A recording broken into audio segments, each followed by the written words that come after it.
And welcome back to a fresh episode of the Business Growth Show. Delighted to be joined by Mano Guiragossian today. Mano's the founder over at Guiragossian Media.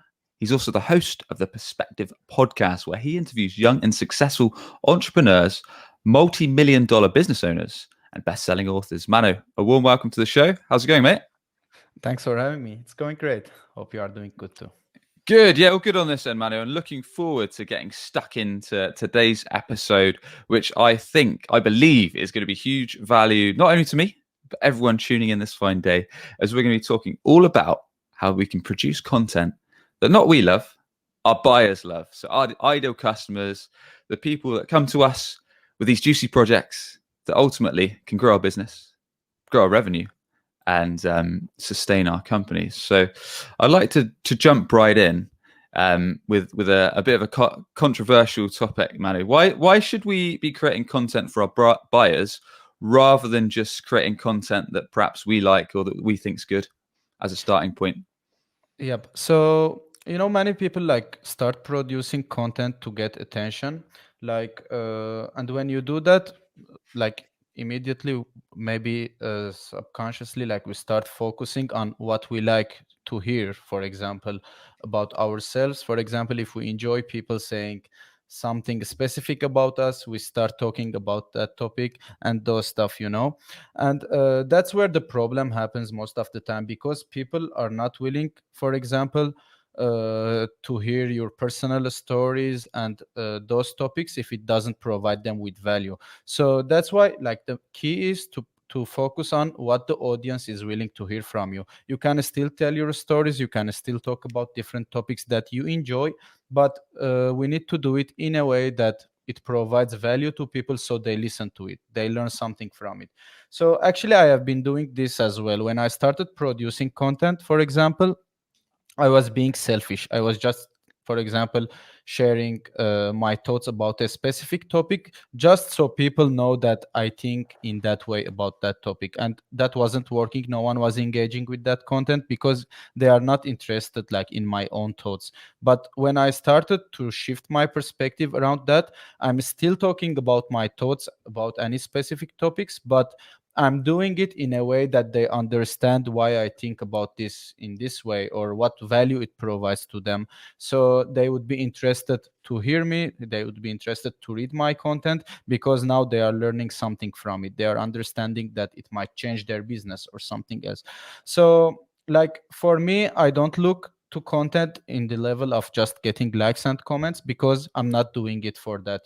And I even say about myself that I think if my business wasn't online, maybe I wasn't going to have a social media accounts as well, because I don't share anything personal on social media. Maybe only 20% of my posts are personal, and I use it mainly for business. And people always get surprised. They ask me how much time do you spend on social media? And I actually track that, and my screen time daily was 30 minutes, except the time I spend on LinkedIn and other social media platforms for business. So I don't use it for my personal needs. That's why I think I didn't have I had that problem, but I solved it quickly when I shifted my perspective around content, just to provide value to the audience instead of sharing what, for example, I enjoy myself.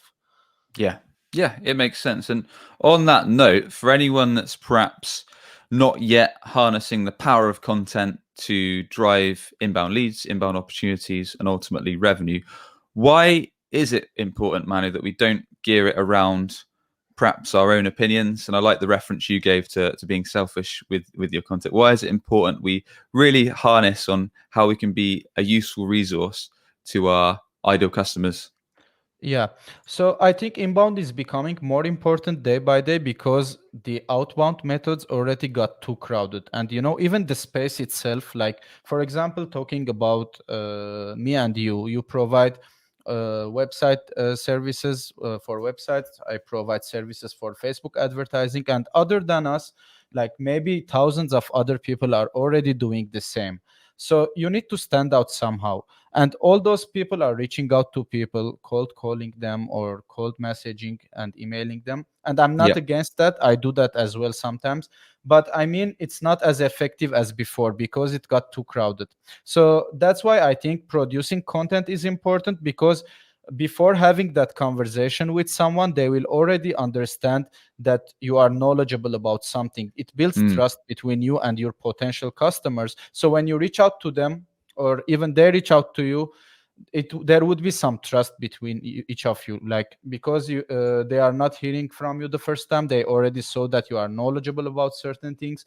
They already, maybe they even saw that from your content. For example, sometimes I lose some customers from my content because they notice that the way I think is not it doesn't fit with the way that they think, and they don't reach out to me, so it filters your customers as well, so the right type of people will be attracted to you.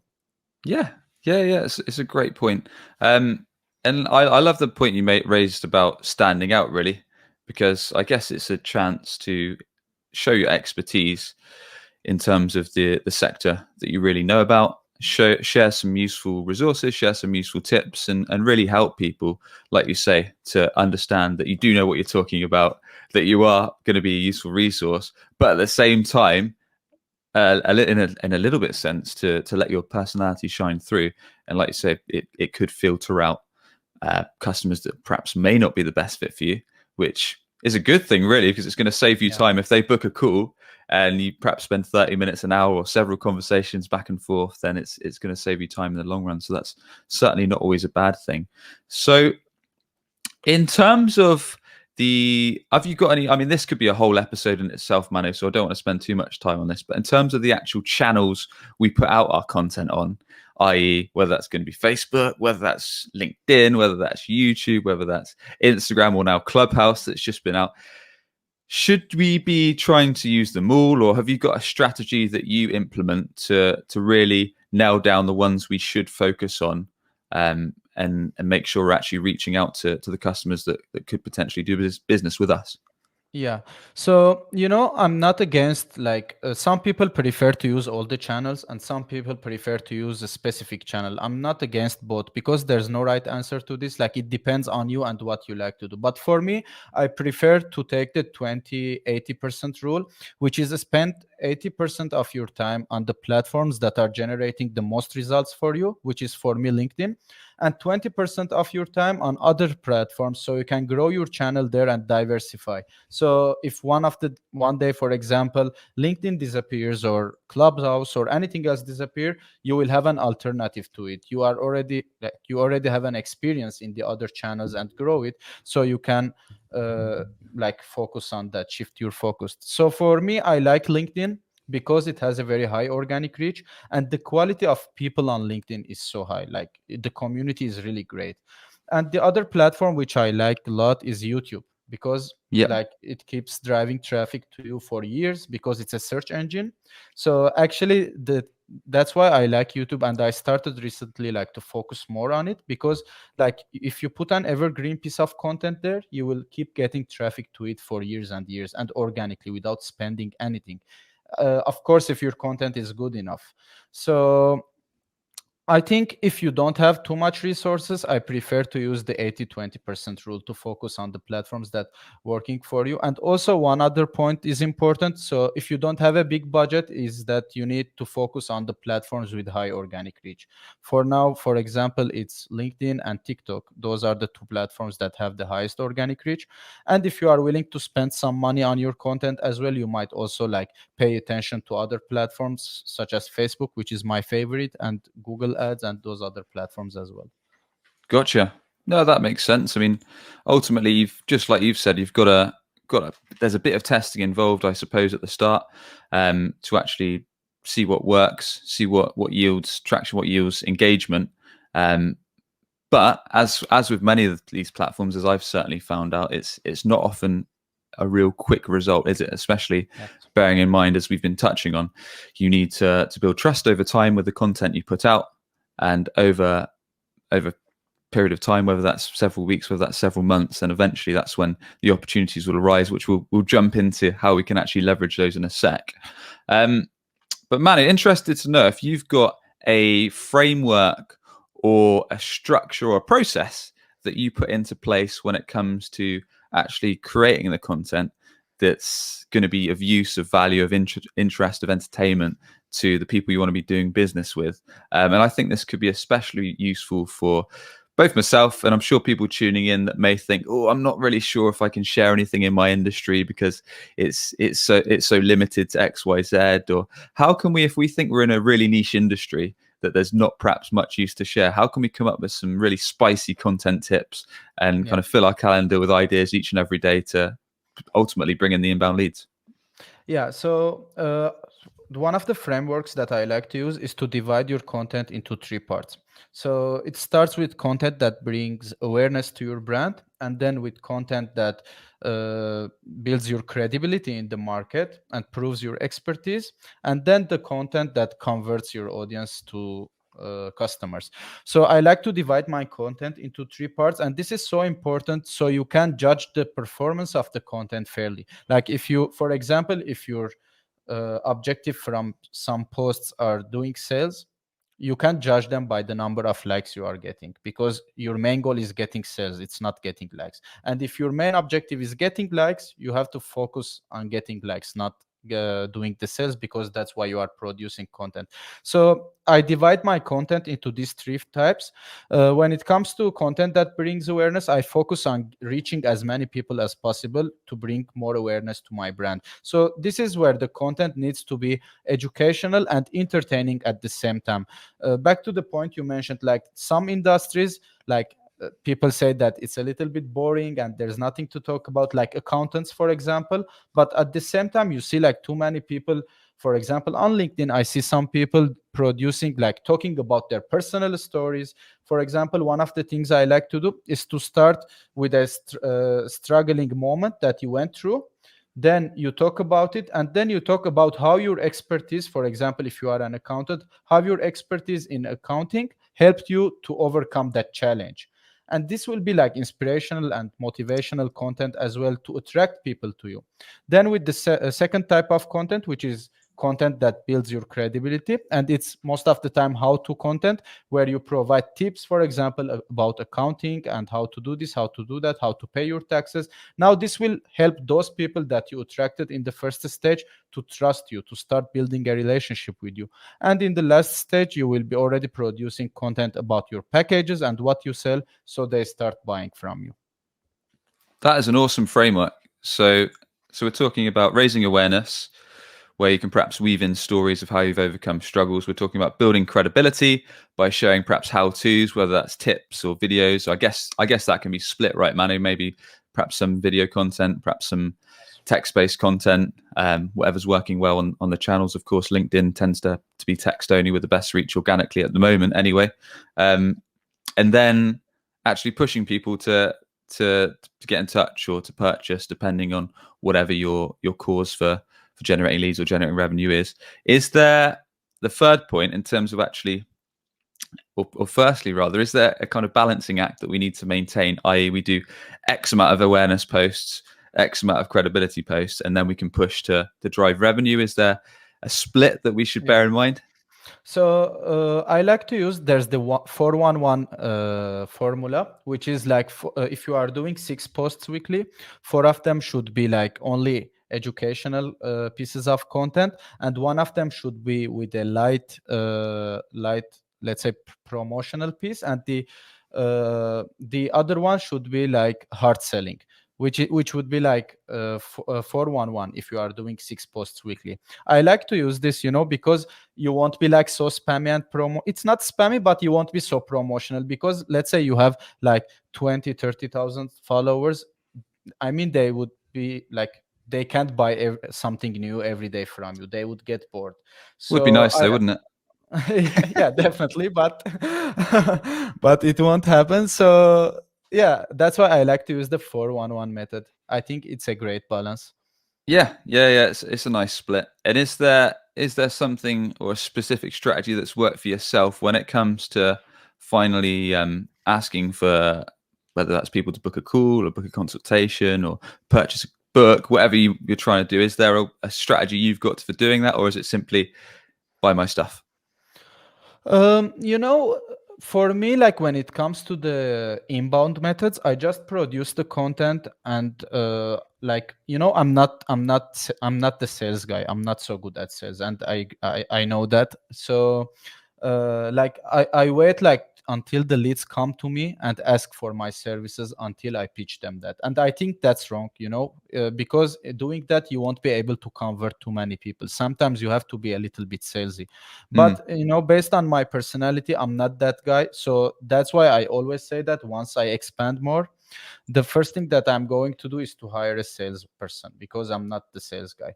So I think like for me, I wait someone to reach out to me until I pitch them my services. And if I'm going to get in touch with someone, yeah, I use the normal outbound methods that I contact someone and ask them.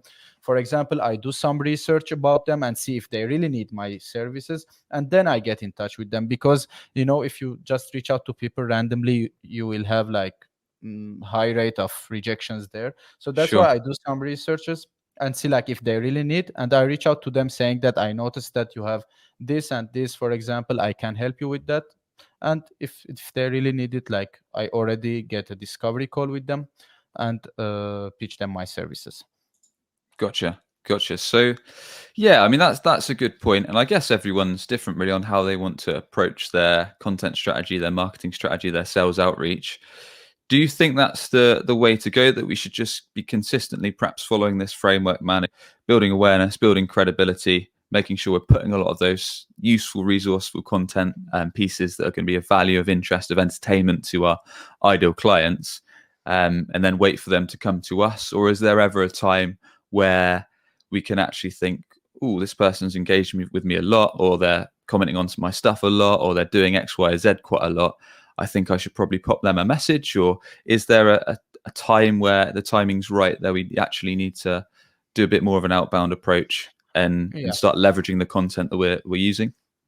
Yeah, I think that's correct. You know, the way you mentioned it is much better than what I do for myself, but I do it because it works for me, you know, but for some Yeah. other people it might not work. So I really like agree with you. So if you see, for example, someone is continuously engaging with your content and asking questions. For example, I receive too many DMs from people just asking for a question. I think it would be a good idea to try, for example, not pitching them, but for example, when you answer their questions, you can just lightly ask them if you would like, for example, more information, or you would like to work with me more a little bit. We can, for example, offer you these services, that services that might fit for you. And if they don't want it, I mean, there's no problem. But at least you try it so you convert more people. Because one of the things sometimes I feel like I'm cheating myself is that I noticed that at the end of the month, I answered maybe hundreds of questions and I didn't make any money from it. I'm again here to provide value and help people, but at the end of the day, that's how I make my living. So I have to get paid for that. Mm, mm. Um, this is a bit of a spanner in the works. So let's perhaps look at LinkedIn and perhaps look at YouTube, as those are two of the main channels I believe you focus on right now, Manu. Um, are there ways in which that we should utilize call to actions, in your opinion? Because I've spoken to a lot of people, and some like to perhaps put at the end of their content, whether that's a video, like you can message me to learn more. Some perhaps put in the end of their LinkedIn post, message me or DM me to learn more, or there's a link to this guide, or there's a link to my courses in the comments. Is there an etiquette you think is the most effective way to do it, or does it completely depend on your personality and what you feel comfortable with? Yeah, I think it depends on your personality for it, but call to actions are definitely so important because like people like to receive guidance. For example, if they are watching your video, they don't know what they have to do next. That's why they scroll and continue scrolling. So that you need to tell them something. So I think the most important thing is to make it relevant to the piece of content. For example, if your content is about Facebook ads, you can't add a call to action, for example, buy my real estate course, because it's totally different thing. And I saw this before, like people are talking completely about something different, and then their call to action is again completely about something different. So it needs to be relevant to your content. And the other thing is that don't ask too much from, for example, Like I see some call to actions that ask, for example, like this post, comment on it and share it, then subscribe to my newsletter and buy my course. Like people get confused. You need Do it to, all at the same time. Buy, yeah. like, subscribe, engage. I mean, you have to ask about something specific, Yep. and depending on the stage of your funnel that your audience is in. For example, we talked about the three stages. If you are producing content just to get more awareness, your call to Mm. action needs to be comment, so you increase your reach. Your call to action doesn't need to be buy my course, because you are not doing it to do more sales. But if you are doing it for the last stage of your funnel, which is converting your audience, your call to action needs to be like buy my course and those stuff. Yeah, yeah, and again, Mano, this is just coming to my head, but again, this could be probably a whole nother episode. But as you mentioned, LinkedIn right now, it's really great. It's how we get a big chunk of our business alongside SEO and alongside paid media and a couple other channels we do to get inbound opportunities for ourselves and our clients. But yeah, LinkedIn is killing it in terms of organic reach still, and there's still so many ways that you can connect with buyers, that you can produce content like we've been talking about, and get those inbound opportunities and outbound too. But it is rented land, isn't it? So at any given time, LinkedIn can essentially do what they want. Yeah. Hopefully they don't, because it will certainly piss myself, you off, and I'm sure a whole bunch of everyone tuning in off. But they can. They've got the ability to suddenly kill the organic reach, kill the video reach, and completely change the system if they wanted to. Are there any ways you recommend that we, without spreading ourselves too thin, and I think you touched on it a little bit now with mentioning things like email newsletter, but are there other systems that have perhaps worked for yourself, so we can make sure if it does go down, we don't perhaps lose all of our following and all of our potential leads for the next year or so? Yeah, so I think one of the way, like the concept behind it, no matter what ways do you use, but the concept behind it is to turn the traffic you get from those channels into traffic you own. So people are doing it in different ways. Some people, for example, build their email lists to take the emails of those people and reach out to them whenever they want. And some other people, for example, take phone numbers, they build their WhatsApp community, for example, or I don't know, they build communities on text platforms and those stuff. And the third way is to build your own platform. I see this a lot again, but I think this is a little bit more advanced for people who have very big audiences, is to build your own platform where people will subscribe to your content and consume it there. I think those are the three ways that I like. But for people who don't have very big audiences, the best way I think for them is to build their email list. I just started doing this recently, but I have been doing this for a long time for my clients that I worked with. So Mm. I think it's one of the best ways to do it, because I mean, that would be like traffic you own. You can contact them whenever you want. Yeah, I guess it's getting that balance, isn't it, of having the resources that you own, but at the same time taking advantage of these rented platforms, whether that's LinkedIn, whether that's another social site, Yes. and harnessing them, but at the same time trying to get those customers over onto platforms you own, so you can make the best of both worlds, really. Yes, that's important as well, because like without those platforms, you wouldn't get the traffic. So you need to be there as well, and you need to be more active on social media than the other channels.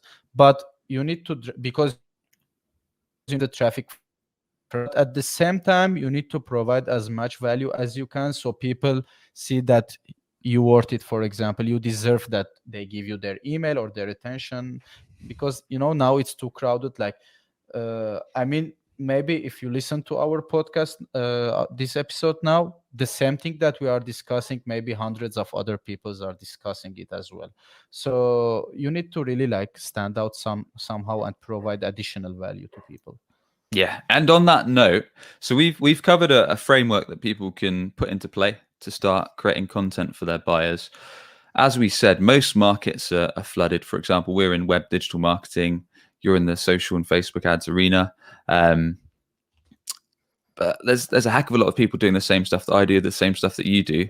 Are there any other ways, as well as following the framework that you've shared, any perhaps lesser known techniques or techniques you share with your clients or that you utilize yourself that can just help us create content that breaks through the noise rather than just saying the same stuff that everyone else has repeated? Or should we be doing that? Should we be doing similar stuff and putting our own spin on it? Is there any perhaps more unusual techniques, Manu, that you've Yeah. struck gold with or you found successful? Currently, like even for my content, the only thing that I'm focusing on is to stand out somehow. That's so important. Like, so if everyone is doing something specific, I'm trying to do something different. And I was happy last time that I saw some people mentioning me for this. Like, I noticed on LinkedIn, everyone is talking about, for example, like you should do SEO, you should do web design, you should do this and that. But very few people are talking about how to do it.